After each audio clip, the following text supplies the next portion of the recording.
And we are back with another manga. What did I read and what do I recommend? As always, I do recommend Noragami. Anyways,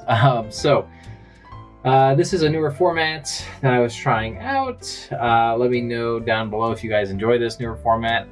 The last video should already be up by now, and like I mentioned in my channel update video, I'm just kind of throwing a ton of videos out right now to catch up because I got a little bit behind due to a few other details. So we have Blue Flag. I read this for book club. Blue Flag, I highly recommend. I wasn't the biggest fan of the ending. I heard the ending is a mixed bag as well anyways, so I guess that's par for the course. But I still really recommend checking it out regardless. This is a story about, these two friends getting kind of back in touch with each other. They kind of separated to their own cliques despite being childhood friends. And this girl is like, listen, I'm trying to date one of these guys. She's trying to date this guy. Can you, this guy, help me, date him? And so it turns into this big kind of a interwoven romance, slice of life. It's very emotional, the story, and it's very easy to get invested into the characters. I feel like that is what made the ending kind of disappointing to me, is that I'm overly invested in these characters, and I feel like we don't get a ton of closure on them, and so that's probably where I feel that it kind of lacks. In the book club, Neek, who also read it, discussed how they really appreciated the fact that it was realistic, the ending, and I said, well, if I wanted a realistic story, I would just look at my own goddamn life. So it's true, manga don't often do kind of a realistic approach. They do these fairy tale endings where everything ends kind of how you think it would, and the other variables of life don't end up playing a role in the story. However, I'm reading a manga and I really wanted that typical manga ending, so I was not appreciative of that fact. So I definitely recommend checking out this series. I'm sure I am not the first person to recommend it to you, but if I am, check it out. It's very short, only 8 volumes long, so it's a really easy read. If you are, I think on Manga Plus, it is on there as well, but otherwise, I mean, like I said, it's only 8 volumes, $13 a volume. It's not too pricey to get during a Viz Media sale on Right Stuff, or to just read it online somewhere, wherever there is an app or something like that available in your country. So yeah, definitely check it out. Shaman King 33. This is the penultimate omnibus to this series, but it actually covers the entire series of Shaman King that I remembered, sans like one chapter. So that was interesting. Shaman King really rushes through these last few fights. The tournament is over and it is up to them to stop what's happening. And so in order to do that, they have to fight the Patch. However, the Patch are strong, and so they don't stand a chance. They say it's because of the Shaman King is lending them powers, and so that's why the Patch are so much stronger. But like they are like they give the power levels of the main characters here.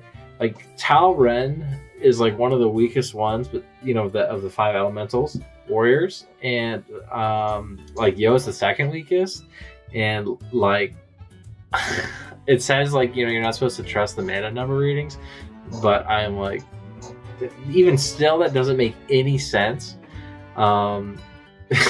because they had like Yo had like easily the most intense training in hell.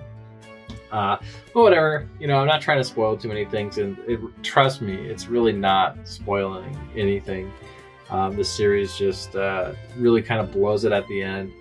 They off-screen a lot of fights. A lot of things do not make sense in this last omnibus. They try their best to kind of clear up earlier plot points, but in doing so, they create other plot points that are either unresolved or kind of brushed aside to not matter.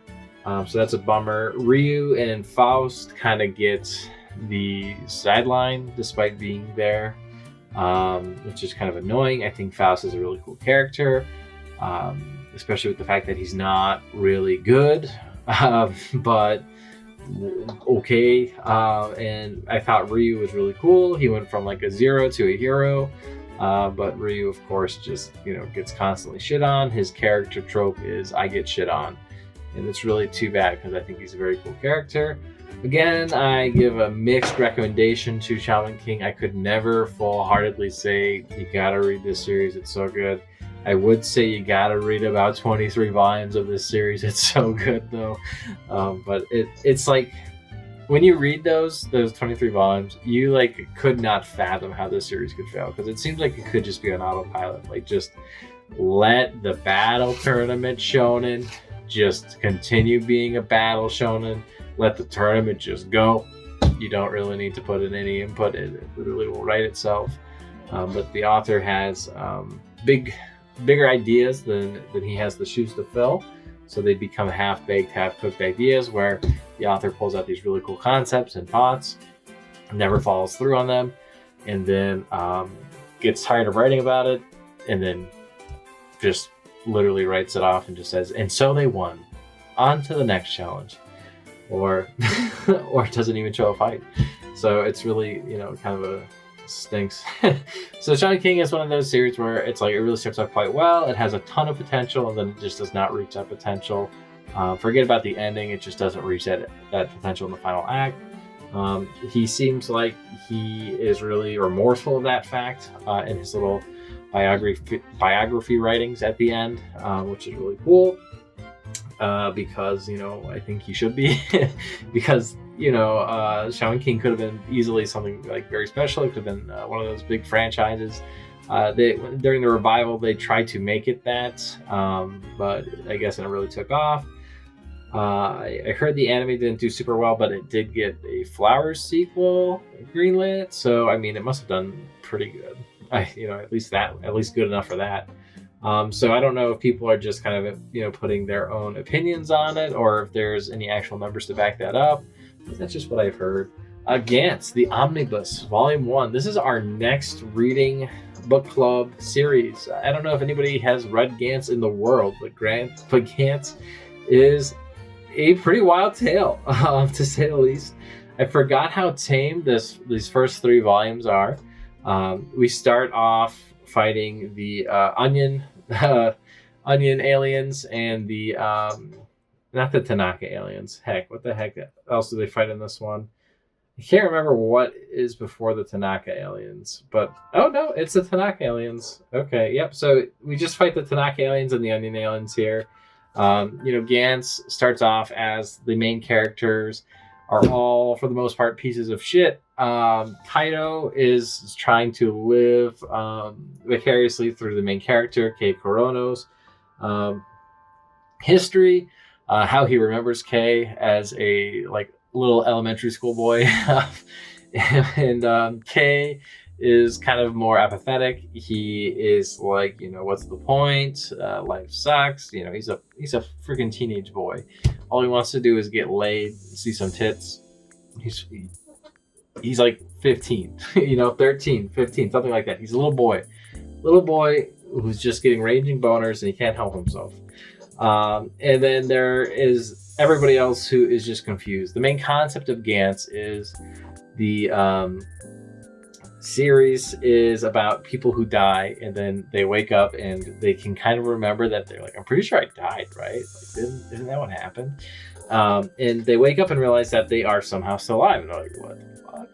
And so when they realize that they're still alive, they are like, we got to do what the sphere says, because the sphere is like, listen, this is the thing. It teleports them to this area in Japan, and then they have to fight this thing. If they don't fight it, then they will literally die, because that thing will kill them.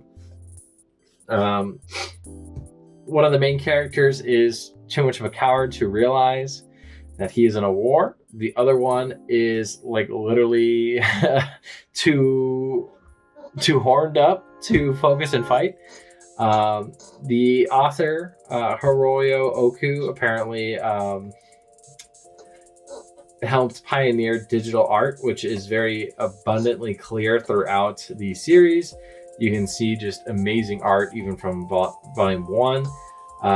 They also apparently, according to the biography, I've read this for years when I was first coming out in middle school, helped, well, what's the word for it? Pave the way for hentai with his nipple motion technique. And I'm not kidding. I think that he mentions that in the second or third omnibus. But this is a gory series, to say the least. I definitely do not recommend this for the faint of heart. But if you like bloody violence, confusion, like anything can happen, main character status does not matter, you are on the chopping block, you will die, there is no plot armor here, for the most part. And so if you're a fan of those kinds of series, definitely check it out. The main characters do start off a little bit insufferable at the beginning because they are the worst versions of themselves. It is kind of designed to be that way.